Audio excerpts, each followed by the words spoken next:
I wish I wasn't afraid all the time, but I am. I know this world is screwed up, believe me, I know it better than most.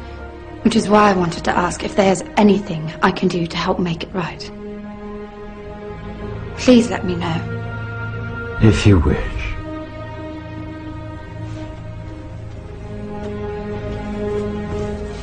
Be very universum vivus vici.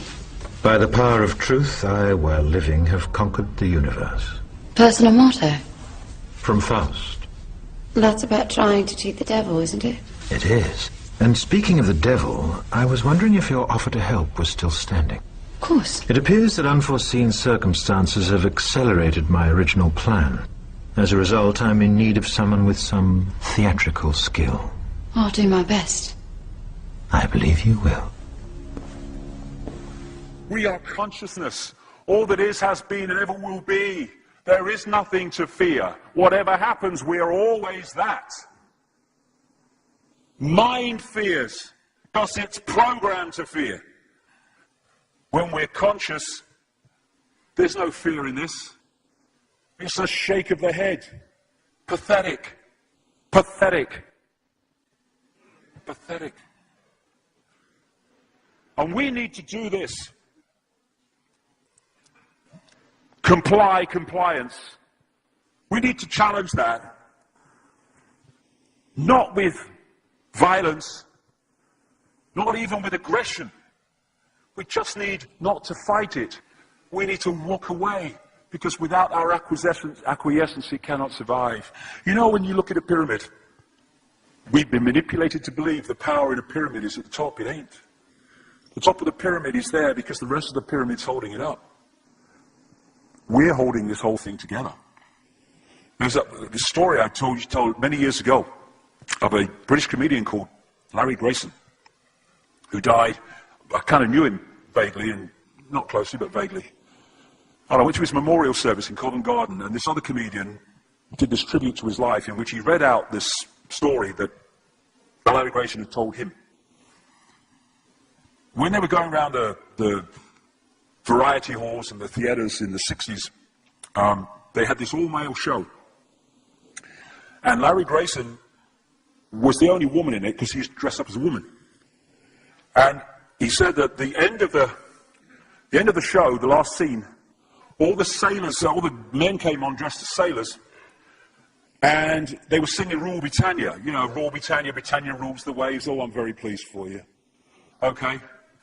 And as it built up, Larry Grayson would come on dressed as Britannia with the helmet and the shield, and he would be manhandled up the side of this pyramid to the top for the big finish.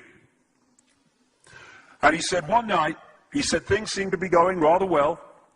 He said, and then I noticed that a sailor in the bottom left-hand corner had got rather a cough.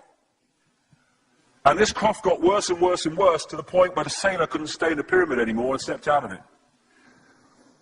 Larry Grayson, symbolic of this elite at the peak of the pyramid, ended up in the second row. And the elite, the power center, had done nothing to bring about this. One sailor, the bottom of the pyramid, had got a cough.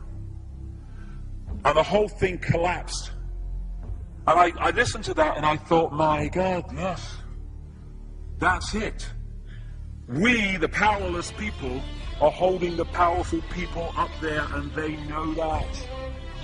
They're terrified of us realizing that. Do you remember that movie, animated movie, A Bug's Life? A Bug's Life with the grasshoppers? And what happened was, there was these ants, and Ant Island, as they called it, and these grasshoppers used to come every year and take all the food, and the ants had to spend a whole year gathering the food together for the grasshoppers because they were terrified of the grasshoppers. There weren't many of these grasshoppers, and one day, they're in their winter quarters in a tree, these grasshoppers, and they've got all the food they need, and someone suggested among the rank and file grasshoppers that they didn't need to go to Ant Island this year because they had all the food they needed. And then out came the leader of the grasshoppers to tell them the facts of life, and the few are going to control the many. It's a wonderful speech. If you ever can see that movie, A Bug's Life, I do recommend it. And he said, basically, They outnumber us 100-1. And if ever they figure that out, there goes our way of life.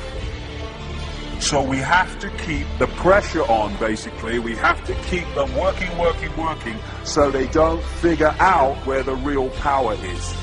And that's why this network of manipulation works so hard to keep us in these states.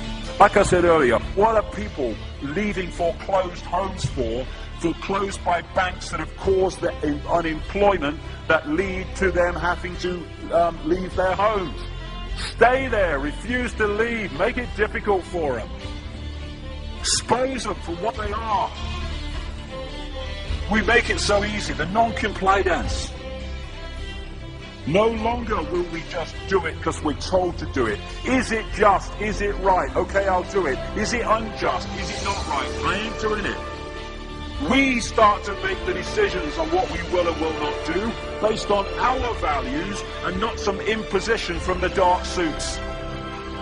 These people are gonna give me, grant me, or grant me not my freedom. I'm all that is. You can't grant me freedom. No one can grant me freedom. I am freedom. It's what I am.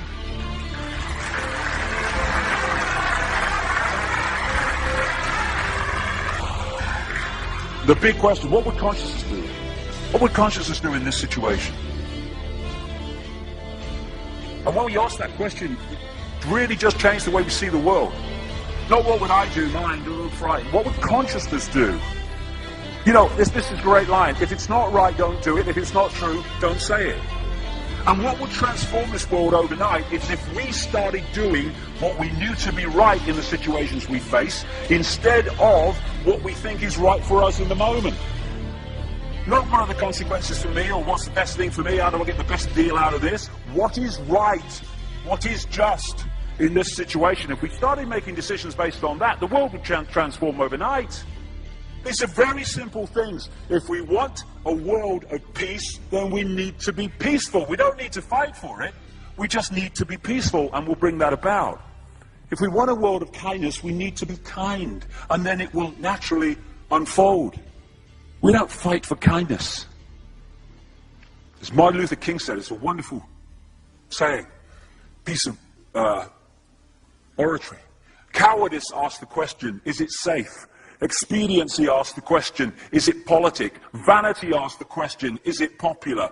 But consciousness asks the question, is it right? And there comes a time when one must take a position that is neither safe, nor politic, nor popular, but one must take it because it is right. And when enough of us do that, what is right will manifest by definition. And we're in this position now where this vibrational change, this energetic change is taking place, where we can start cracking these eggshells, where we can start becoming the full magnitude of who we are, where we can be consciousness in the now, using mind to experience this reality instead of being governed by it, turning the key to let consciousness in. We're being offered this opportunity now. No longer can we say we didn't realize who we are, we didn't know we could do that. I was kind of waking up one day, and I saw this earth imprisoned, and I saw this big lock and a key going in and being turned. I went on the internet just very shortly afterwards. I was looking for a picture, not this one, and that's what I saw. The picture I'd just seen in my half kind of sleep. And that's what we're being offered the chance to do now, to turn the master key, called becoming conscious, that will bring an end to this. It's being given to us, we just need to take it. And to take it, we need to say enough.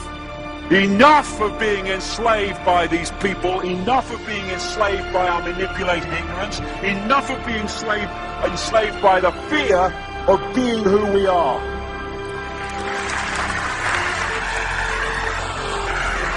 Enough! It is time to fly. It is time to fly. Thank you very much.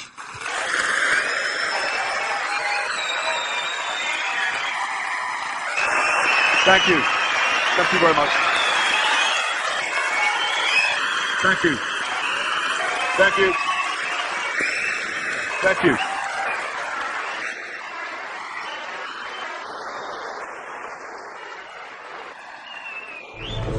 Enemy is approaching fast, requesting orders. General, what should we do? There's no response from command or from party leader Creedy. Stand down! Stand down!